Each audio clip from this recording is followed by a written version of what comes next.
What is that doing in first class? Senator Rebecca Hartwell stares at the 12-year-old black girl in row 2B like she's found trash in her seat. These people always try to sneak up here. Get her out! The girl looks up from her tablet, voice quiet. Ma'am, my ticket is... I don't care about your little story. Rebecca's laugh is vicious. You think I'm stupid? A kid like you in first class? Your kind belongs in the back where you can't steal from us. But then her 11-month-old son goes limp. His lips turn blue. His breathing stops. Someone help my baby! The girl stands. I can help him. Rebecca's face twists with pure hatred even through her terror. Don't you dare touch my son. We need a real doctor, not some ghetto child playing dress-up. 8 minutes later, the senator would be on her knees begging that same child for forgiveness. 90 minutes earlier, Houston George Bush Intercontinental Airport, 6:15 a.m. Gate 23. United Flight 447 to Boston begins boarding.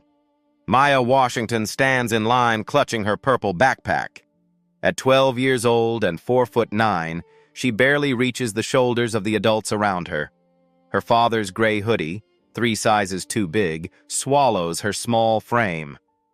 Inside that backpack, 3 published medical research papers, an invitation from Boston Children's Hospital, and her father's silver stethoscope.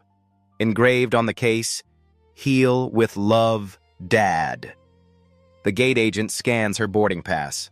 Her eyebrows shoot up. First class? Honey, are you sure? It's correct, ma'am. Maya's voice is quiet but steady.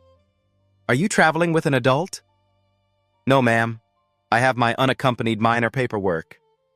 Maya hands over the folder. Everything is organized. Everything is perfect. The agent studies it, then Maya, then the documents again. Her expression says what her mouth doesn't. This doesn't seem right. Go ahead. First class is a different world. Leather seats, warm lighting, the smell of fresh coffee. Only 8 seats total. Maya finds 2B, window seat. She pulls out her tablet and opens a medical journal. Advances in detecting adrenal crisis in infants under 1 year. A white businessman in row 1 glances at her, then quickly away. An elderly woman in row 3 clutches her purse tighter. Maya pretends not to notice. 10 minutes later, chaos arrives. Senator Rebecca Hartwell sweeps in, designer diaper bag over one shoulder, 11-month-old Andrew screaming in her other arm, phone pressed to her ear. Yes, Martin. The Boston Children's Gala tonight. 50,000 donation. Photos with sick kids. Good press. Andrew, stop. What? I fired the nanny. Too expensive. Andrew's screams intensify. Rebecca jiggles him mechanically, annoyed. She stops at row 2. Seat 2A, right next to Maya. Rebecca's eyes land on the small black girl. Her expression freezes, then sours. Excuse me. I think there's been a mistake. Maya looks up. Ma'am? This is first class. Yes, ma'am, I'm in 2B. You're in first class? Rebecca's voice rises. Where are your parents? My father passed away. My mother is working in Houston. So you're alone, in first class. The disbelief is thick. How convenient. Johns Hopkins Hospital purchased my ticket, ma'am. I'm presenting at a medical conference. Rebecca's laugh is sharp.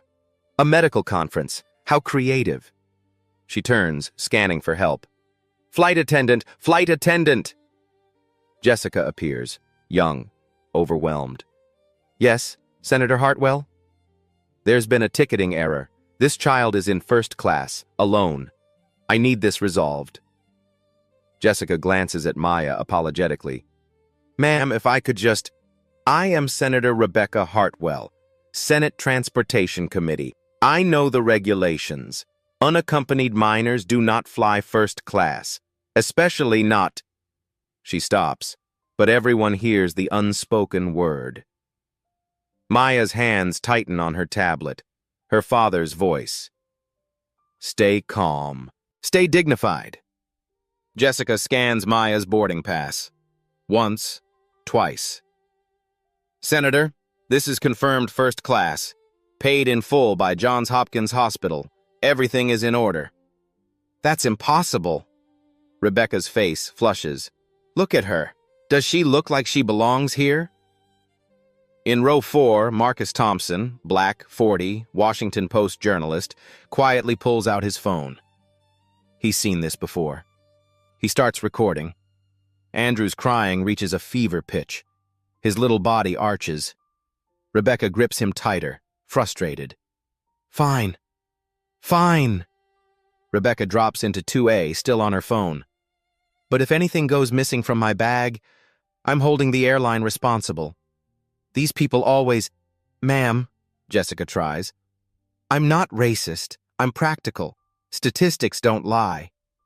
Rebecca waves her off. Can I get a vodka tonic? I cannot deal with this sober. Maya turns to the window. Her reflection stares back, a small girl trying to be smaller. Her eyes burn, but she won't cry. She opens her medical journal. Behind her, Marcus's phone keeps recording, and in Rebecca's arms, baby Andrew's screaming takes on a different tone. Weaker, more desperate. Nobody notices yet. The plane pushes back from the gate. The cabin door seals with a heavy thunk. There's no escape now. Rebecca finally puts down her phone and tries to settle Andrew. He's still screaming, his face a deep crimson. She fumbles with a bottle, but he turns his head away, refusing. Andrew, for God's sake! She shoves the bottle at him again. He bats it away with a weak hand. Formula spills across her Chanel suit. Perfect. Just perfect. Rebecca's voice drips with venom. She looks at Maya.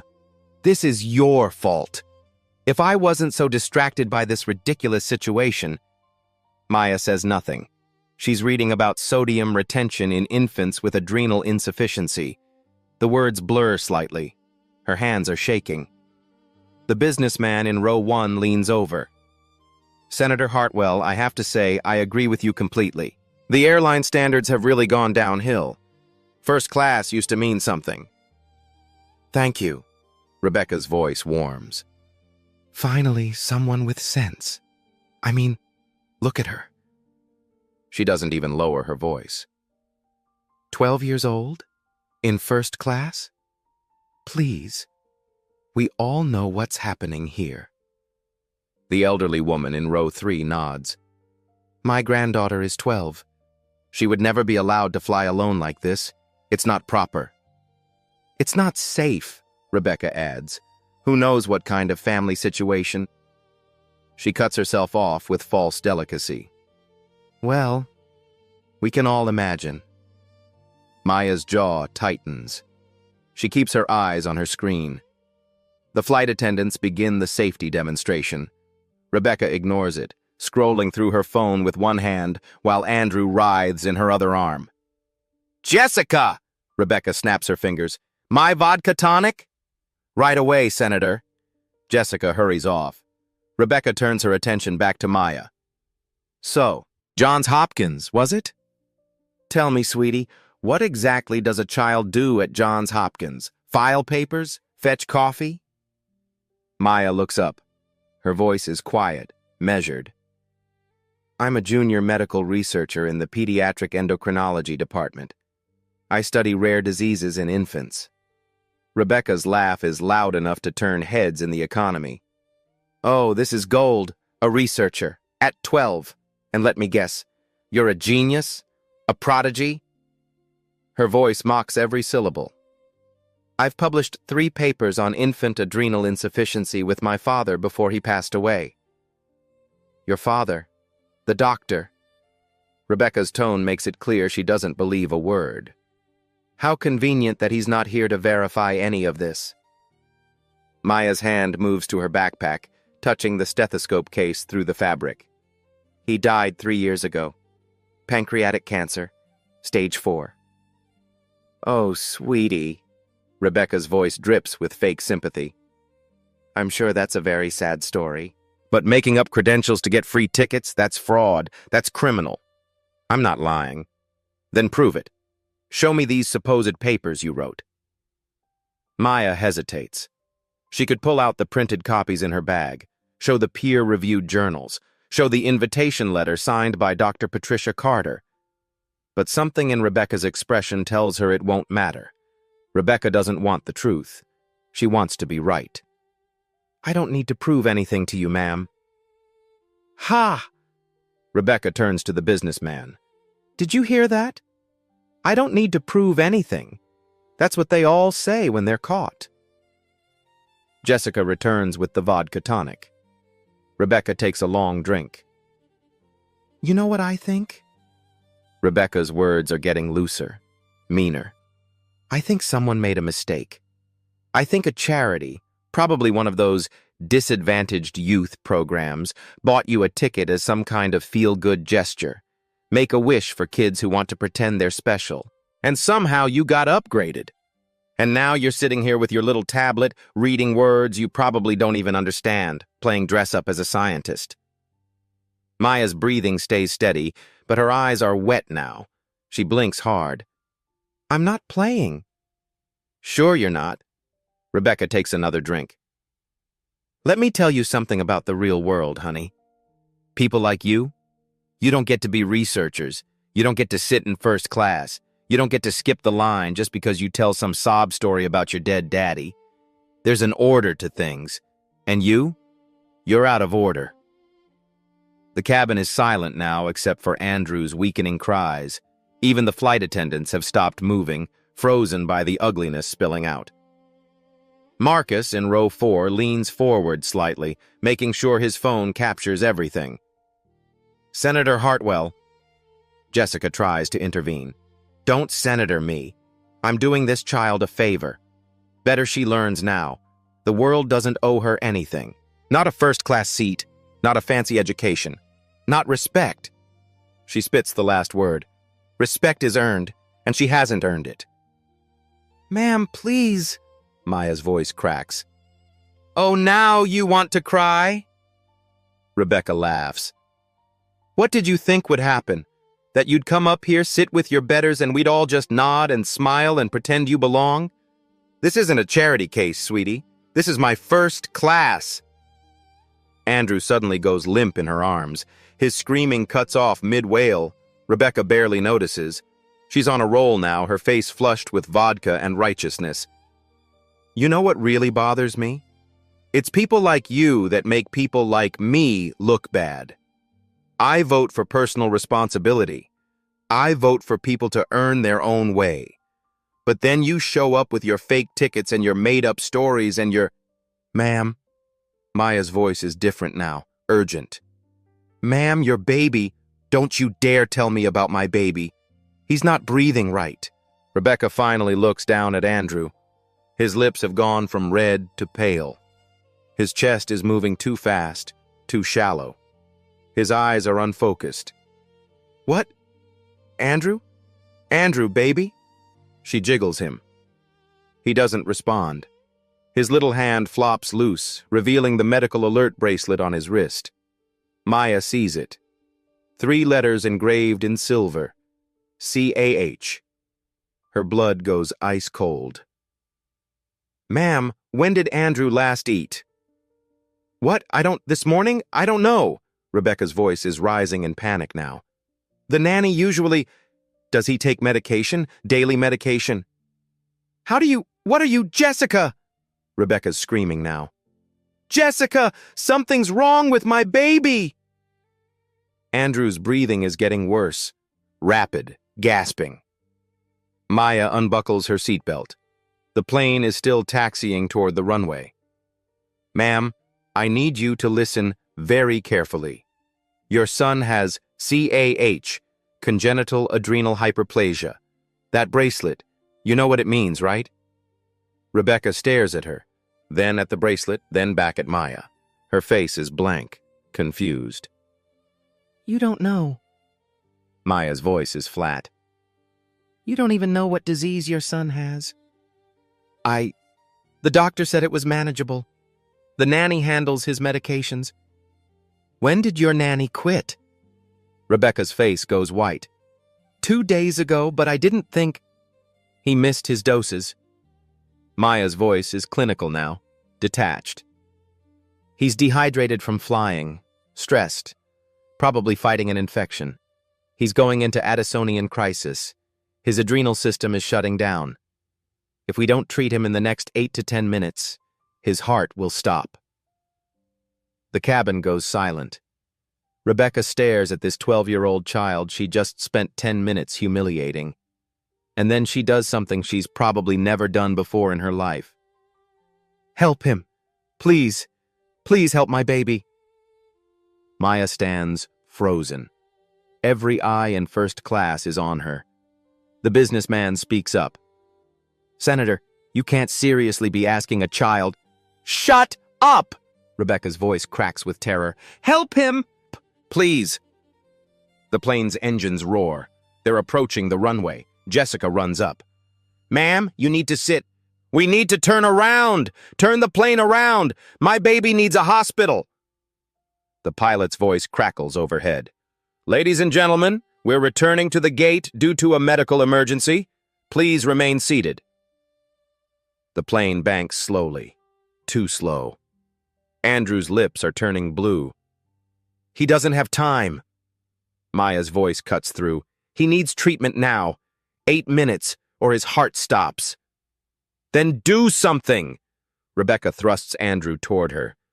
Maya's hands shake as she takes him. He's so light. His skin mottled, cool. His breathing is rapid, shallow. Jessica, medical kit. Now! You can't. You're just a... The elderly woman stands. This is insane! By then, he'll be dead! Maya's voice suddenly fills the cabin. Jessica, now! Jessica runs. Maya cradles Andrew, fingers on his tiny wrist. Pulse thready, racing. She opens his mouth, mucous membranes dry, pale, presses his fontanelle, sunken. Tachycardia, hypotension, severe dehydration. Her voice is clinical, steady. Addisonian crisis. Rebecca sobs. What does that mean? His body can't produce cortisol. His adrenal system is shutting down. Without treatment, he goes into shock. Cardiac arrest. Oh, God. What do we do? Jessica returns with the red kit. Maya opens it. Stethoscope, gauze, and injectable hydrocortisone? Jessica pulls out 2 vials, 100 milligrams each, for asthma attacks. Enough. Maya sets Andrew across the seats. She pulls out her own stethoscope. Silver, engraved, Heal with Love, Dad. She presses it to Andrew's chest. Listens. Heart rate? 180. Breath sounds. Shallow. Rapid. She looks up at the adults staring at her. The businessman who questioned her. The elderly woman who clutched her purse. Rebecca, who called her a fraud. And Marcus, still recording. Maya's hands shake. She studied this. Written papers. Reviewed 47 cases. But never on a real patient. She's 12 years old. What if she's wrong? I can't. Her voice drops. I'm not certified, I'm just... You're the only person who knows what's wrong. Rebecca grips her shoulder. Desperate, human. Please, save my baby. Maya looks at Andrew, eyes rolling back, breathing barely visible. Her father's voice. In an emergency, baby girl, your hands can shake, but your mind stays steady. Trust what I taught you. Maya's hands stop shaking. She draws up the hydrocortisone. 0.25 milliliters, 25 milligrams. Jessica, call the gate. Paramedics with IV saline glucose pediatric transport. Addisonian crisis, 11-month-old male, 10 kilograms, CAH patient, missed doses. Jessica radios. Maya finds the injection site. Andrew's tiny thigh, wipes with alcohol. The cabin holds its breath. This will save you, baby.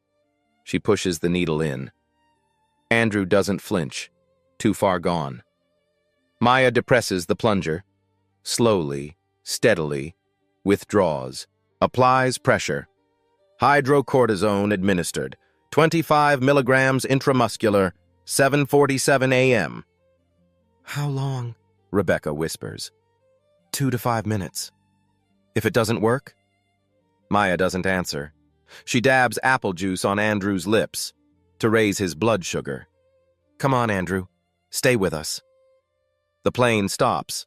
The door opens. Paramedics flood in. Where's the patient? Here. The lead paramedic, Rodriguez, sees Andrew. Then Maya, 12 years old, holding a syringe. Who are you? Maya Washington, junior medical researcher, Johns Hopkins Pediatric Endocrinology. I administered 25 milligrams of hydrocortisone IM 90 seconds ago. Rodriguez stares. You're a kid. I'm a researcher who specializes in this. He has 4 minutes left. Rodriguez looks at his partner. Something passes between them. Get the IV kit, pediatric line, glucose drip. They move fast. Within seconds, Andrew has an IV. Fluids running. Blood pressure? Rodriguez asks. 60/40. Critical. Glucose? A finger prick. Blood test. 42. Severe hypoglycemia. Increase glucose to D10. Rodriguez looks at Maya. His expression changed. You bought him time, kid. Good work. We'll take it from here. They lift Andrew onto the gurney. Rebecca tries to follow. Ma'am, does he have other conditions? Medications? Allergies? I don't... The nanny usually... Rebecca looks lost. She doesn't know her own son's medical history. He has CAH, Maya says quietly. Congenital adrenal hyperplasia, salt-wasting type. Daily hydrocortisone, probably fludrocortisone too. The paramedic writes it down. You got all that from a bracelet? And the symptoms. Rodriguez looks at Maya again. Really looks. How old are you? 12? Jesus. He shakes his head. 12. And you just saved this kid's life. He holds out his fist. Maya bumps it. They wheel Andrew away. Rebecca follows, then stops. Turns back. She looks at Maya. For a long moment, silence. Then, thank you. Barely a whisper. Then she's gone. The first-class cabin is dead silent. Maya stands there, her father's stethoscope still around her neck, her hands smudged with ink from the medical kit label, her eyes red but dry. The businessman in row 1 clears his throat, looks down at his shoes. I apologize. For earlier. I was wrong. The elderly woman in row 3 is crying openly now. Sweetheart, I'm so sorry. We should have believed you. We should have listened. But Maya isn't looking at them. She's staring at the empty space where Andrew was, where she held a dying baby in her arms and made a choice that could have killed him. Her legs suddenly feel weak. Jessica catches her arm. Hey, you okay? I need to sit down. Jessica guides her back to 2B. Maya collapses into the seat, her whole body shaking now that the adrenaline is fading. You were incredible, Jessica whispers. Incredible. I've been flying for 12 years and I've never seen anything like that. Maya doesn't respond. She's staring at her hands. They're still trembling. Jessica squeezes her shoulder, then moves away to deal with the other passengers. The cabin is buzzing now, everyone talking at once, phones coming out, people standing in the aisles. Marcus from row 4 walks over. He crouches beside Maya's seat. Hey, I'm Marcus Thompson, Washington Post. Maya looks up, exhausted. Okay. I recorded what happened. Everything. From the moment the senator started yelling at you until the paramedics took the baby. He holds up his phone. I want to publish it, but I need your permission first. Maya shakes her head. I don't want to be famous. I just want to do my work. I know, but that senator, Rebecca Hartwell? 3 months ago, she voted against expanding CHIP, Children's Health Insurance Program. She called it fiscal irresponsibility. She said poor families were gaming the system to get free health care. Marcus's voice is quiet but intense. She pushes policies that literally kill poor kids because they can't afford medicine. And then you, a 12-year-old black girl she treated like garbage, saved her son's life. Maya is quiet for a long moment. Will it help other kids? Kids who get dismissed because of how they look? Yes. Then okay. But tell my mom's story too. And my dad's. I want people to know why this matters. Marcus extends his hand. Maya shakes it. Deal. An announcement crackles overhead. Ladies and gentlemen, due to the medical emergency, this flight will be delayed approximately 1 hour while we complete incident reports and await a replacement crew. We apologize for the inconvenience. Groans ripple through the cabin. But then something unexpected happens. A woman from economy class appears at the first-class curtain. She's black, maybe 30, wearing nurse's scrubs.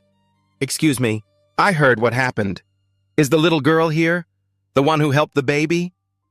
Jessica points to Maya. The woman walks over, tears streaming down her face. Baby, I'm a pediatric nurse. I was back there and heard everything. What you did. Her voice breaks. My son has CAH too. He's 4 now. But when he was a baby, he had a crisis just like that.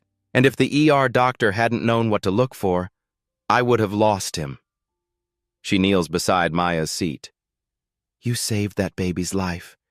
You're a hero. Maya's eyes fill with tears. I was so scared. Of course you were. But you did it anyway. That's what heroes do. Other passengers are gathering now. An older black man, a young Latina woman with a baby, a white couple holding hands. You made us proud, the older man says. My daughter wants to be a doctor, the Latina woman adds. I'm going to tell her about you. The white woman steps forward, hesitant. I'm a teacher, and I'm ashamed. I saw you sitting there and I made assumptions. I'm sorry. I'm going to do better. Maya nods, unable to speak. One by one, passengers come up. Some apologize, some thank her, some just want to shake her hand. The crowd grows. People from economy streaming into first class just to see the 12-year-old who saved a senator's baby. But not everyone is celebrating. A white man in an expensive suit, row 7 in economy, pushes through. This is ridiculous. We're delayed because of this circus? The senator should sue the airline for letting an unaccompanied minor perform medical procedures. It's negligent. It's the reason that baby is still alive. Marcus steps between him and Maya. And if you have a problem with that, I suggest you take it up with your conscience. The man backs down, muttering. Flight attendants are trying to restore order, but it's chaos. People taking selfies with Maya. Others calling family members. Someone started a hashtag. Hashtag thank you, Maya. Maya just wants to disappear. Finally, Jessica makes an announcement. Folks, I know everyone is excited, but Maya needs some space. Please return to your seats so we can prepare for departure. Slowly, reluctantly, the crowd disperses. Maya pulls out her tablet, trying to focus on her presentation for Boston Children's Hospital.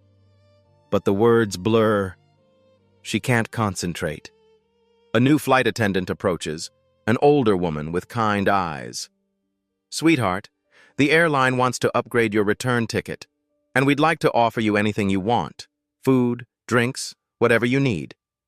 I don't want anything. Thank you. Are you sure? We have... I'm sure. The flight attendant hesitates, then leaves a bottle of water and a package of cookies on Maya's tray table anyway. An hour later, the plane finally takes off. Maya stares out the window as Houston falls away below her.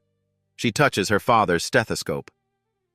"I got him, Dad," she whispers. "I got him." Her phone buzzes. A text from her mother. "Baby doctor, Carter just called me. She heard what happened. She's so proud. I'm so proud. Call me when you land. I love you." Maya types back, "Love you too, Mama." She closes her eyes, tries to sleep. But every time she does, she sees Andrew's blue lips, hears Rebecca's voice. "Help him, please." Feels the weight of that tiny life in her hands. She opens her eyes, picks up her tablet, focuses on her presentation.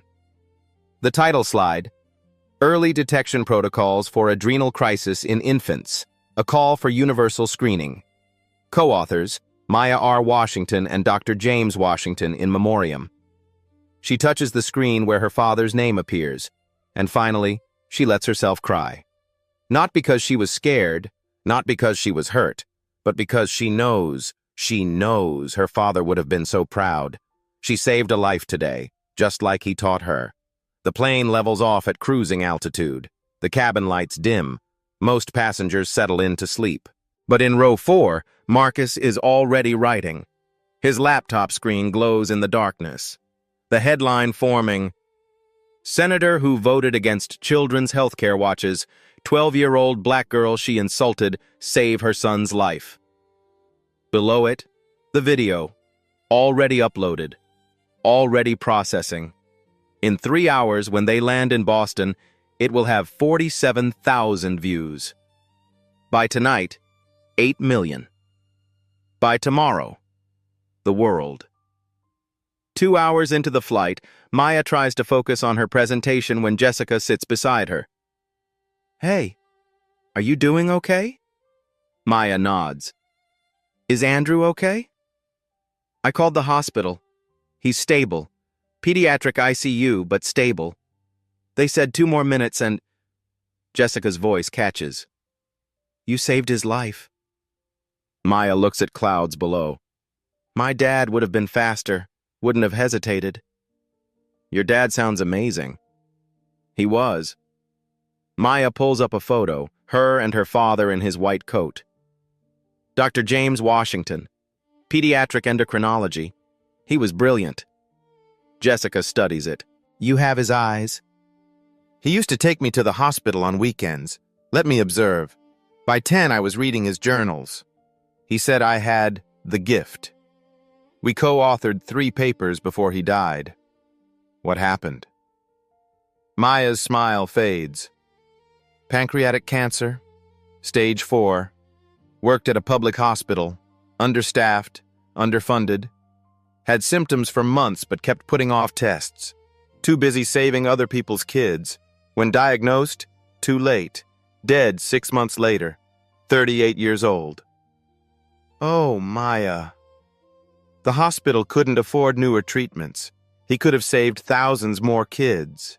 The system killed him." Jessica wipes tears. "The worst part?" Maya continues. 3 months before he died, he applied for a research grant. Wanted to develop cheap diagnostic tests for adrenal disorders in infants, for poor communities, public hospitals, rural areas. Save kids like Andrew before the crisis hits. What happened? Denied. The foundation said not commercially viable. It wanted research that could be patented, sold, profitable. Saving poor kids didn't make financial sense. Jessica's face pales. "What foundation?" "The Hartwell Foundation for Medical Innovation." Maya shows the rejection letter.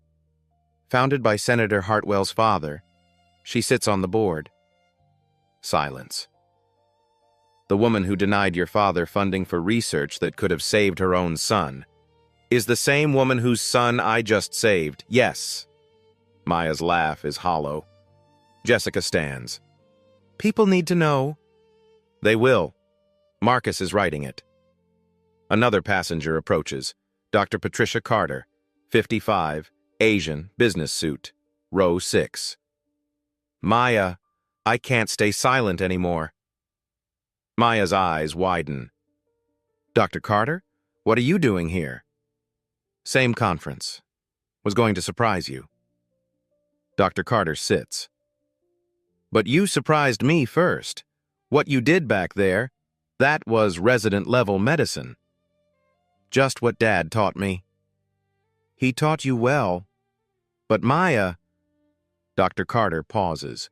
You hesitated before the injection. Doubted yourself. I'm 12. Never treated a real patient. What if I was wrong? But you weren't. Know why? You've studied 47 cases, read every paper on infant adrenal crisis, simulated this 100 times. Your knowledge is real. Your skill is real. Only thing holding you back is the world saying you're too young. Maya looks down. Sometimes I believe them. I know. But today you proved them wrong. Every person who saw just a kid, you showed who you really are. Dr. Carter pulls out an envelope. Why I'm giving you this early. Maya opens it. Boston Children's Hospital letterhead. Dear Maya Washington, we are honored to present you with the James Washington Memorial Award for Excellence in Pediatric Research. In addition, we offer you a full scholarship to our medical training program for exceptional young scholars, beginning fall 2026. Maya's hands tremble. Dr. Carter, your father would be so proud. I'm proud. After today, the whole world will know your name. Maya stares at the letter. Her father's name was memorialized. The scholarship that changes everything. Proof that her work, her sacrifice, her endurance, it all mattered. She thinks of Rebecca's voice. You don't belong here. The businessman's doubt. The elderly woman's fear. Every teacher who looked at her like she was too young, too small, too different. Her father's last words. Never let them make you small, baby girl. She's not small. She never was. Outside the window, Boston appears on the horizon. Maya doesn't know it yet, but while she's been flying, Marcus's video has gone viral. 8 million views and climbing. Senator Rebecca Hartwell's world is about to shatter, and Maya Washington, 12 years old, underestimated, unstoppable, is about to become a household name. The plane touches down at Logan International at 11:47 a.m. Maya's phone explodes the moment she turns it on. 47 missed calls, 134 text messages, hundreds of Twitter notifications, Instagram blowing up. What the? Maya scrolls through her phone, stomach sinking. The video is everywhere. Marcus posted it 3 hours ago. Caption. Senator Rebecca Hartwell, who voted against children's health care funding, screams at 12-year-old black medical researcher, then watches that same child save her son's life. This is what judgment looks like. This is what grace looks like. Meet Maya Washington. 8.2 million views, 42,000 retweets. Every major outlet picked it up. CNN, MSNBC, Fox News, Washington Post, New York Times. Her phone rings. Boston number. Hello? Ms. Washington, this is Bradley Carter from CNN. We'd love to have you on tonight. Maya hangs up. Another call. Maya Washington? Rebecca Goldstein, Good Morning America? Hang up. Another. Book deal? Hang up. Movie rights? Hang up. Dr. Carter puts a hand on her shoulder. Turn it off. Just for now. Maya powers down her phone, but as they deplane, she sees it. Airport TVs everywhere, all news channels. Her face on every screen. The video is playing on loop. A CNN anchor. Senator Hartwell has released a statement. Quote, I want to publicly apologize to Maya Washington for my behavior on Flight 447. I was stressed, frightened for my son, and I allowed my fear to manifest as cruelty toward a child who ultimately saved my son's life. I have no excuse. I am deeply sorry, and I am grateful beyond words. The anchor continues. However, the damage may be done. Senator Hartwell's voting record on children's health care is now under intense scrutiny. Multiple advocacy groups are calling for her resignation. Maya walks faster, head down. They're halfway through the terminal when she hears it. "Maya! Maya Washington!" She turns. Senator Rebecca Hartwell is running toward her, still in her vomit-stained Chanel suit, mascara smudged, hair falling out. She looks nothing like the polished politician from the plane. She looks like a mother. Security tries to stop her. "Ma'am, you can't." "Maya, please." Maya stops, waits. Rebecca reaches her, breathless. "I need to talk to you. Please. 5 minutes. You should be with your son. He's stable, with specialists. They said I should find you." Rebecca's voice cracks. "They said you saved his life. The doctors. They said if you'd waited 3 more minutes, cardiac arrest. They said your diagnosis was perfect. Your treatment was perfect. They said—" Her voice breaks entirely. "You knew more about his condition than I did. His own mother." Silence. "I didn't know what CAH was," Rebecca whispers. "His pediatrician told me at 6 months. Said it was manageable. Gave prescriptions. I hired a nanny to handle medications. I never learned. Never thought I needed to. Too busy. Too important." "Your nanny quit 2 days ago." "How did you—" "You told the flight attendant you didn't know when Andrew ate, didn't know his medication schedule, didn't recognize adrenal crisis symptoms, even though he's been diagnosed for months. You didn't know because you didn't want to know." Rebecca flinches like she's been slapped. "You're right. Absolutely right. I failed him. Failed him so badly that a 12-year-old stranger knew how to save him better than his own mother." Tears stream down her face. "And the worst part, the absolute worst, is that I stood on that plane and treated you like you were worthless, like you were nothing, like you didn't belong. When the truth is, you are everything I should have been. Smart, prepared, knowledgeable, caring. You knew my son's condition better than I did. You cared about his life more than I did in that moment. And I—" Her voice drops. "I called you a liar. Suggested you stole your seat. Looked at you and saw everything I've been taught to despise, and I was wrong. And God, I was so wrong." Maya stands very still. People are staring. Dr. Carter has a hand on Maya's shoulder. Airport security hovers. This is the moment where Maya could destroy her. Publicly shame her. Refuse forgiveness. Tell the cameras what kind of person Rebecca Hartwell really is. It would be justified, righteous, deserved. But Maya looks at Rebecca and sees something she recognizes. Fear. The same fear on her father's face 3 years ago when doctors said no more treatment. The same fear she felt holding that syringe over Andrew's tiny leg. The fear of failing the person you love most. "Your son is alive," Maya says quietly. "That's what matters. Because of you. Because I had knowledge you didn't. Not because I'm better. Because I spent 3 years studying the disease that killed my father and couldn't stand to watch another child suffer when I could help." Rebecca's face crumples. "Your father?" "Dr. James Washington, pediatric endocrinologist. Died 3 years ago from pancreatic cancer. Stage 4. Diagnosed too late because the public hospital where he worked couldn't afford adequate screening.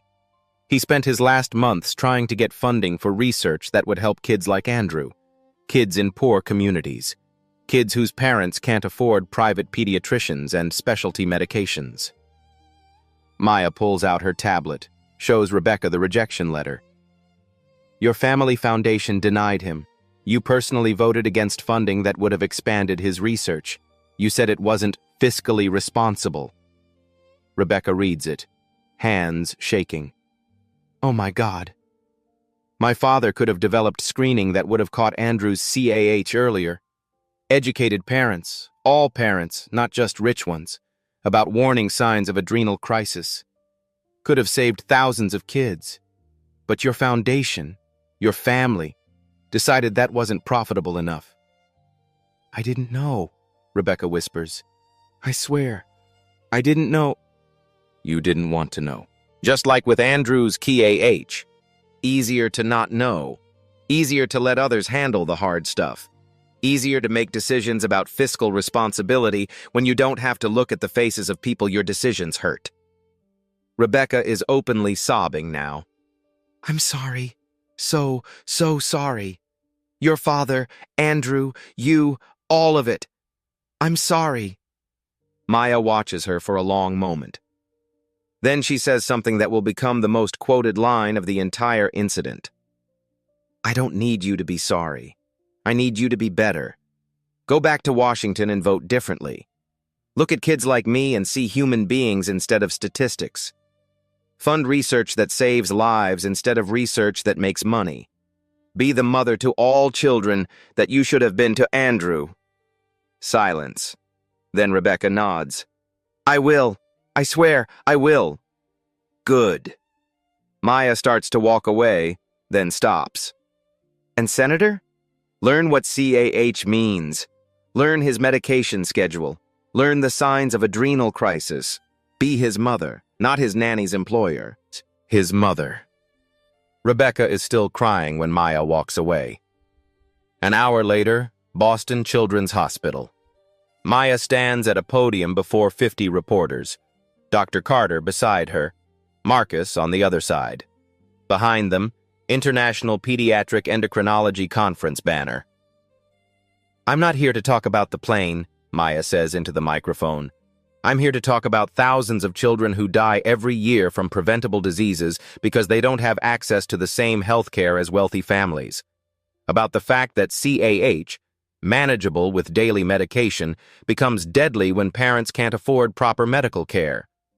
About why research into affordable diagnostics gets rejected while profitable pharmaceutical research gets millions. Reporters scribble frantically.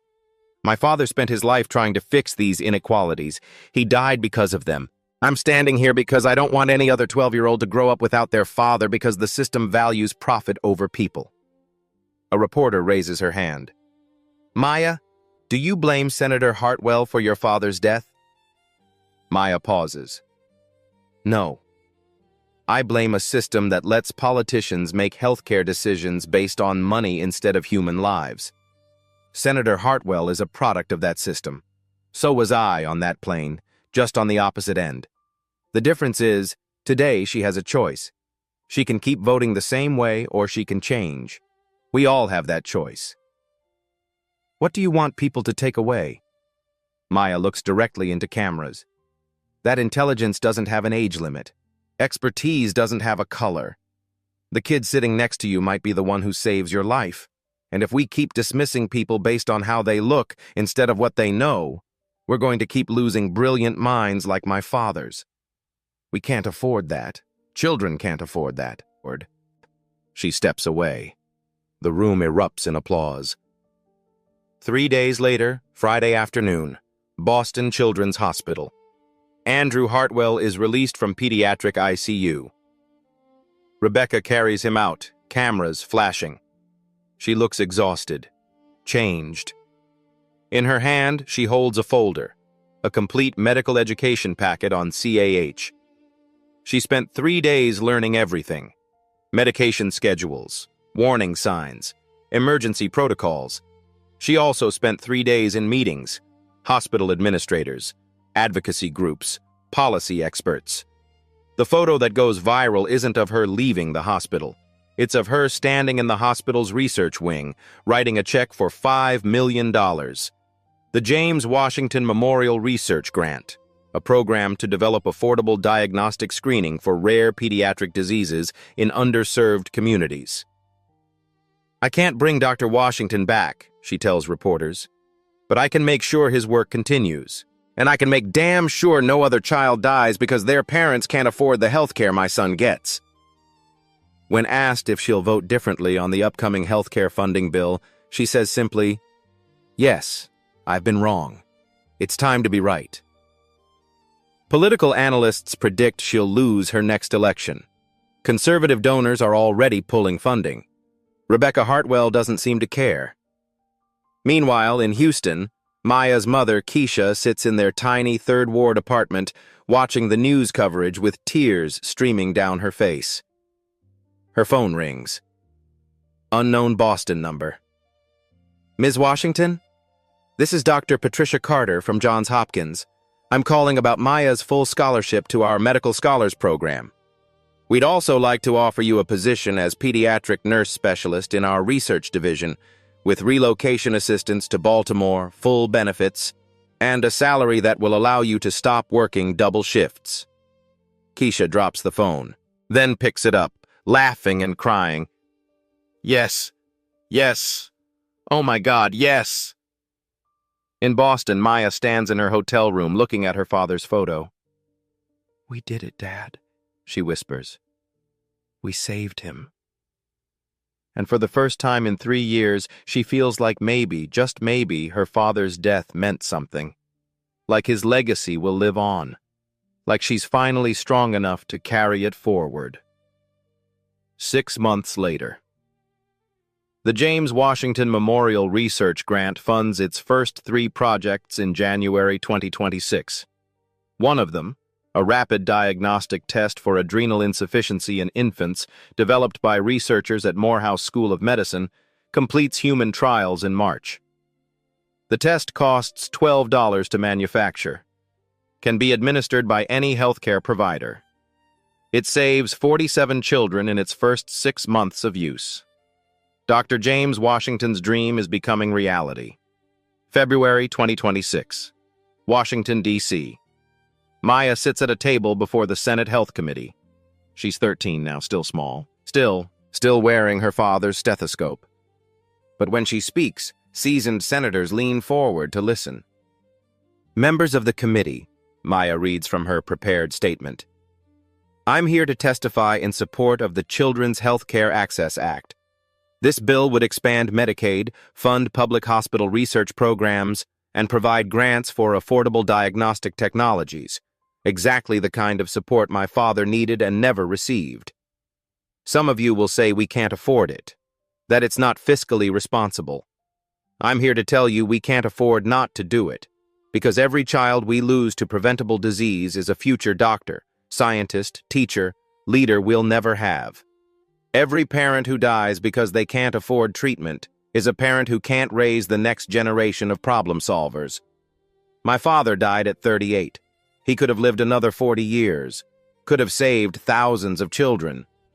But he's gone because the system valued profit margins over his life. Don't let that keep happening. When she finishes, the committee room is silent. Then Senator Rebecca Hartwell, who shocked everyone by co-sponsoring the bill, speaks. Thank you, Dr. Washington. I vote yes, and I encourage my colleagues to do the same. The bill passes 73 to 27. President Rodriguez signs it into law 3 weeks later. September 2026. Maya walks through the halls of Johns Hopkins Hospital wearing a white coat with her name embroidered, Maya R. Washington, Junior Medical Researcher. She's 13. The youngest researcher in the hospital's 130-year history. Patients stop to stare. Some recognize her from the viral video. Some just see a kid in a doctor's coat. She doesn't care anymore. She walks into the Pediatric Endocrinology Research Lab. Her team. Dr. Patricia Carter smiles. Ready to change the world? Maya touches her father's stethoscope. I already started. 1 year after the plane incident. Andrew Hartwell's first birthday is celebrated quietly. No cameras, no press release, just Rebecca, Andrew, and a small cake. Andrew is thriving. His CAH managed perfectly. Rebecca knows every medication, every symptom, every protocol. On the wall of their home hangs a framed photo. Andrew with Maya, taken at the hospital 6 months earlier. Beneath it, a handwritten note from Maya. Dear Andrew, your life matters. Not because of who your mother is or how much money your family has, just because you're you. Don't ever let anyone tell you otherwise. Love, Maya. Rebecca reads it every day. It reminds her of what she almost lost, and what she was given the chance to become. The video of Maya and Rebecca has been viewed 47 million times. It spawned a documentary. Maya declined to participate. It inspired a children's book, The Girl Who Knew. Maya's mother wrote it. Proceeds go to medical scholarships. It changed healthcare policy in 12 states. It saved countless lives. But for Maya, the most important thing is simpler. A 12-year-old black girl from 3rd Ward, Houston, was told she didn't belong, and she proved that she belongs everywhere. So what's the lesson here? Maya Washington is exceptional. Published researcher at 12? Extraordinary. But here's the truth. Maya almost wasn't allowed to be exceptional. If Rebecca Hartwell had gotten her way, Maya would have been removed from that plane, humiliated, treated like a criminal, and Andrew Hartwell would have died. Think about how close we came to losing a child's life because adults couldn't see past their prejudices. Think about how many Maya Washingtons are out there right now. Brilliant, talented, capable, being dismissed because they're too young, too black, too poor, too not what we expect. How many future doctors are we losing because we judge before we listen? How many life-saving discoveries are we missing because we fund profitable research instead of necessary research? How many children are dying because their parents can't afford the health care that senators' children get? Maya's father fought these inequalities his whole life. He lost. But his daughter won. Not just for Andrew, not just for herself, for every kid who's been told they don't belong. Here's what I want you to do. First, next time you see someone who doesn't look like they belong, pause. What do I actually know about this person?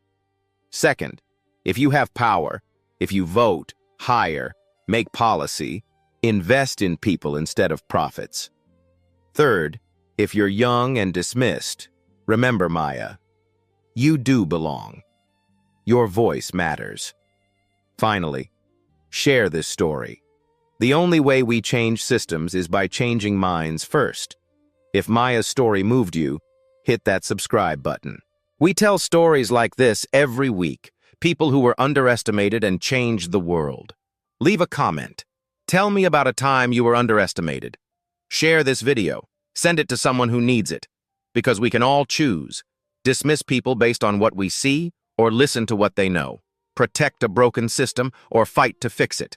Let brilliant minds go unrecognized or amplify their voices. This is Maya Washington. 12 years old. Black. Brilliant. Underestimated. The girl who saved a life at 35,000 feet.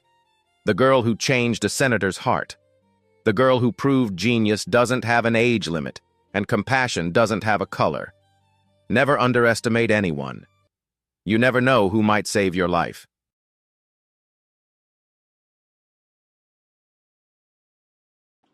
Rebecca screamed, "Don't touch my son," at Maya. 8 minutes later, begged forgiveness. Justice served, right? Not quite. Rebecca called Maya ghetto child, demanded her removed from first class. Then, Andrew stopped breathing. Maya saved him 25 milligram hydrocortisone 8 minutes before heart stopped. Rebecca didn't know what CAH meant, her own son's disease. Rebecca never learned medication schedule. 12-year-old stranger knew more about Andrew than his mother. Here's the twist. 3 months before Maya's father died, he applied for grant, research to save kids like Andrew. Rebecca's foundation denied him. Not profitable enough. Woman who denied funding that could save her own son is woman whose son Maya saved. Rebecca voted against children's health care 3 months earlier, said poor families gaming system. Then her son almost died because she didn't know his condition. Maya lost her father because system values profit, then saved child of a woman representing that system.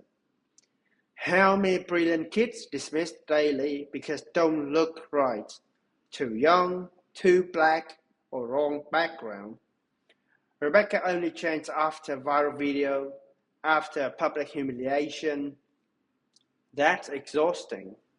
Having someone to save someone's life just to prove you're human. Share if dismissed before anyone knew your story. Subscribe for stories proving worth isn't determined by appearance. Comment, when were you underestimated? Rebecca learned $5 million donation changed vote, but learned only because Maya refused silence. Kids sitting next to you might save your life someday. Stop judging before listening. Intelligence has no color. Expertise has no age. Never underestimate anyone.